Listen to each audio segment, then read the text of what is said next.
না, করবে না ইরান। তাই 9/11 ব্যাপারে সবাইকে সতর্ক থাকতে বলা হলো।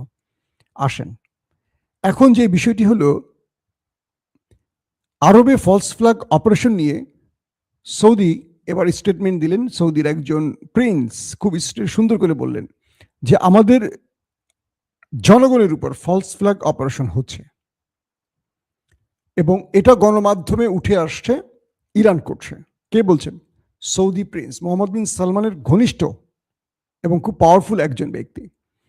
জনগণের উপর যে হামলাটি হচ্ছে, বিভিন্ন জায়গায় আমাদের সম্পদের উপর যে হামলাটি হচ্ছে, মূলত এটার জন্য দায়ী একটি দেশ। কোন দেশ জানেন? নেতাকাকুর দেশ। বলছেন তারা এই যুদ্ধ চাপিয়ে দিয়েছে এবং তারাই এই অঞ্চলে শান্তি নষ্ট করছে কেবল পুরো মধ্যপ্রাচ্যের শক্তি কুক্ষিগত করার জন্য। তার মানে আরব নেতাকাকুদের মূল উদ্দেশ্য বুঝে গেছে এবং ইরানের এটি হলো সাকসেস।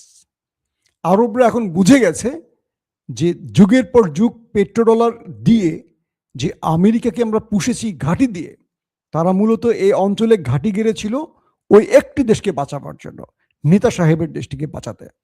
কেউ আরবকে রক্ষায় আসেনি এবং এ পর্যন্ত আরবকে রক্ষা করতে পারেনি।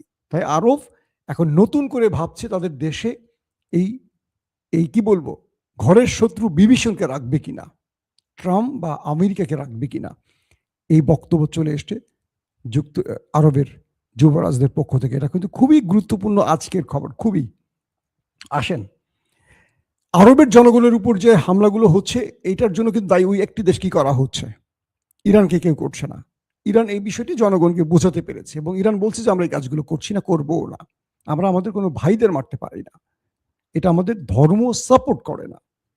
আসেন, আরো গুরুত্বপূর্ণ খবর, যখন হরমুজ প্রণালীতে আমেরিকা ইরানকে বাধ্য করতে পারছে না, পৃথিবী সবাইকে ডাকলো, শক্তিশালী রাষ্ট্র ফ্রান্স, জার্মান, ইতালি, চীন, জাপান, অস্ট্রেলিয়া, দক্ষিণ কোরিয়া, কেউ আসলো না।